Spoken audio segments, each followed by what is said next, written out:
Hey guys and dolls, welcome back to Danimal Sound. This is Danny Lee. And in this segment, I just want to take a look at a quick client mix here, where I've done a bunch of vocal automation on the lead vocal.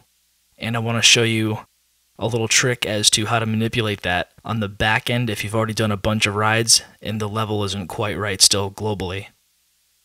First, we've got a little verse situation here. Have been fought, so I can face the night and finally try to make things right inside of me. All the roads with all the walls, with each twist and turn, with all my falls, I know the voice inside me calls. Can I feel the emptiness? That's our intro verse there, where there's not a lot going on instrumentally, so you can hear the voice a lot clearer. Here's a bit of a dense, or more densely packed bridge, I should say. And you can see I have some crazy rides. Let's see why I did that. And you opened my eyes that there could be a better way, and that I should not shut the door on yesterday.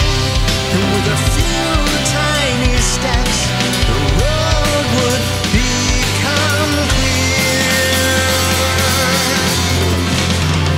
Alrighty, and as you can see in this segment, the singer is quite dynamic. So, I mean, we've got, spikes like this, and then down to nothing there on the tail end of a word. So, in that case, I'm using some tube emulation to bring up the level of his voice. I've got 2 compressors on here, etc., to give him some more power and some more pop. Once you've applied all that, you've got some gain going on, but you still kind of have to ride the levels, to bring out the last syllables of words, or, the first syllables to make things crunch a little more. Just the fine details. That's a lot of automation. So let's just say you want to change the level of the entire track because you've decided, hey, I put more instruments in there so it's fighting against more, or I need to lower the whole thing, and I don't want to ruin the proportion of the automation that's in there because it's perfect to myself and the client. So all you have to do in Pro Tools, zoom out here, go back to the end of the song. I've got my Smart tool on, so it changes to this bracket here, as you can see. And I can raise or lower the entire track from here. And as you can see on the far left, I've got a +2 dB, and then like a bracket, and then it shows like where my unity is. So as you can see, just by grabbing this here, I can raise and lower the entire track, and Pro Tools will maintain exact proportions between my rides. So I can raise it, undo that, or I can lower this here.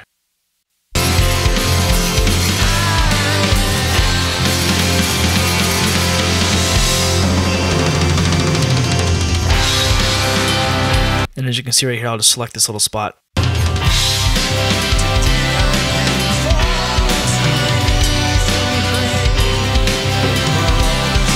While you play back there, you can also look over to the volume indicator on your track itself, and that number will change and fluctuate with the ride and show you where you're at. Conversely, you can also apply this to anything that's grouped. For instance, I've got backing vocals down here for the chorus sections and whatnot, and I've done some rides on there too because they were a bit dynamic as well. So I've got this going on.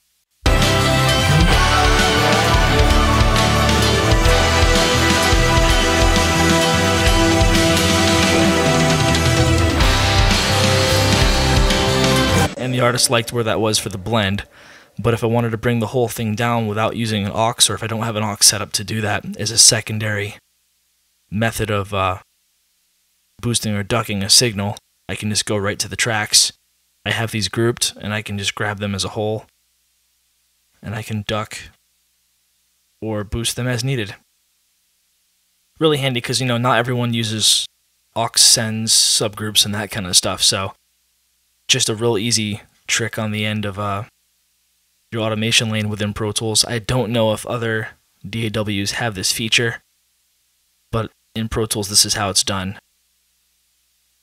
Otherwise, you'd actually have to select an entire section of a song like this and perform all your individual rides, and that's not fun if you just want to change the global level of a given instrument track. So I hope this helps any beginners or slightly intermediate users out there. show you the transition from this chorus into this bridge section, and you can see the values. And you opened my eyes that there could be a better way, and that I should not shut the door on yesterday. And with a few tiny steps, And then I'll just go back here and I'll duck the chorus vocals just a hair. And I'll play that section for you so you can hear the blend.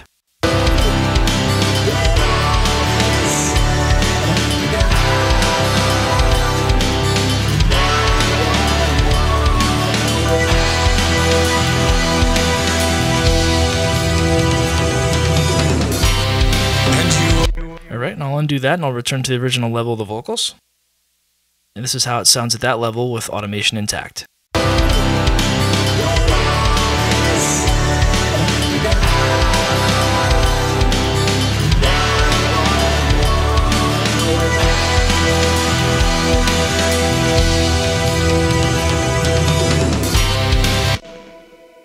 Negligible difference in this case, as you can see, because it wasn't much of a volume change. However, getting my point across, levels do change accordingly as the automation is written into the track, and I've got it in read mode.